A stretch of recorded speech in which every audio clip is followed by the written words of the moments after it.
This innocuous white powder is the future of protein. I'm Nick. Welcome to DIY Biotech. I have a PhD in bioengineering and I've worked in the field as well. And today I want to talk to you about this beautiful white powder, what it means for biotechnology, what it means for meatheads.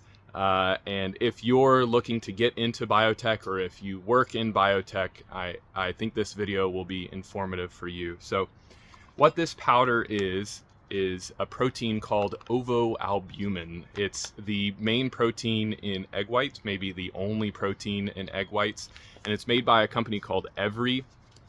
This isn't sponsored. Maybe I'll do an affiliate link, but it's not sponsored by them, and this is a white labeled, I believe it's called white labeling. This is a white labeled product, and it is pure protein. So the Every company does a few different biotech projects related to food. And so this is just pure protein. I don't know what else you want. So if you're a meathead, consider trying this. You know, all it is egg white, cloaca free. So this was produced with biotechnology in a species of yeast called Pichia pastoris, most likely Pichia pastoris. This yeast is really good at secreting proteins.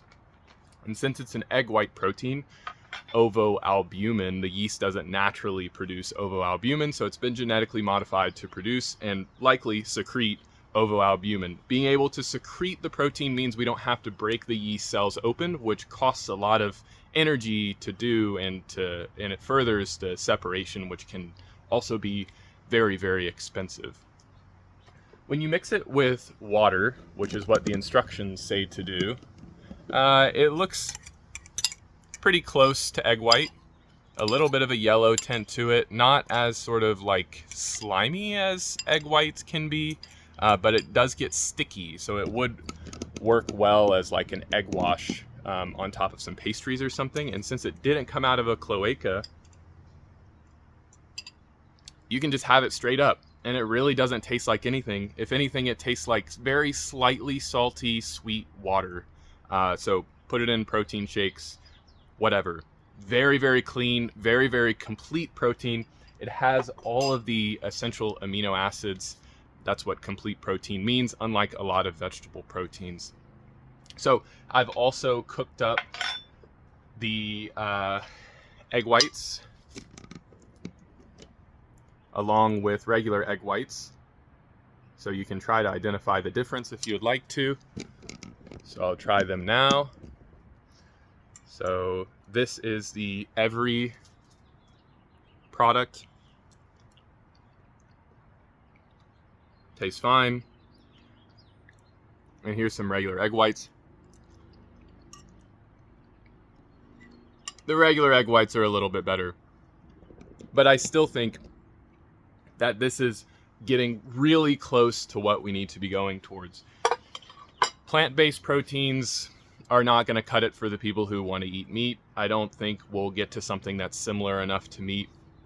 The other thing that won't cut it are tissue cultured meat products, so basically growing meat in a petri dish. The titers are too low and we have to use antibiotics. These cells are very, very delicate. They're very difficult to take care of, and they grow in really, really low densities. So let's talk about what biotechnology can do, right? Fuels, foods, flavors and fragrances, and pharmaceuticals. And this is the tier list, right? So fuels, expect $1 a kilogram. Foods, maybe $10 a kilogram. Flavors and fragrances, maybe $100, $1,000 a kilogram. Pharmaceuticals, $1,000, $10,000, $100,000 per kilogram. Pharmaceuticals industry is doing fine. We've got insulin, we've got semaglutide, GLP-1 type things, Ozempic, right? These are all produced in yeast. Antibodies, things like this. We can produce them at scale and make money doing it. There are multi-billion-dollar companies doing this. Flavors and fragrances, there are some smaller companies, but still very successful. There's a company called IFF, International Flavors and Fragrances, pretty large company doing biotechnology to produce flavors and fragrances. These are the only two categories in biotech that are actually making money. I do not believe there is a food product directly that's making money. Definitely not fuels either, unless you count bioethanol, which is very heavily subsidized in the US. So in general, biotechnology, as a wise man once said, is the most expensive manufacturing platform. You gotta make valuable products, right? Fuels are mostly out of the question. Foods, I think we're getting there. So that's the value of things, but the production levels of things is also important. So with fuels, so with bioethanol, we're able to produce something like 17 volumetric percent ethanol, which is about 170 grams per liter. I didn't do the density conversion, but roughly 170 grams per liter of ethanol. So roughly 0.2 kilograms per liter. A liter is like this. That's pretty big. In order for this to be economically feasible, we need literally million-gallon fermenters. I've gone and seen these fermenters that make bioethanol, million-gallon fermenters, and it's still not profitable. They have to sell their waste product. It's called wet distiller's grain. They have to sell that product to farmers to feed to their cattle. That's the only way they make it profitable. They can't just sell the ethanol, along with the heavy US subsidies. Foods are getting there. Pichia pastoris should be able to make something in the order of 100 grams per liter of secreted proteins, maybe closer to 50, somewhere around there. We can't really push past that number with growing anything in a liquid. You think about a liquid, something growing in a liquid, you're just not going to get past maybe 300 grams per liter. It turns into a slurry. It's a paste at 300 grams per liter. It's no longer a liquid. So you have oxygen transport issues. You have all of these issues at scale. So any product you make, you have to be okay with only producing 100, maybe one day 200 grams per liter of your product.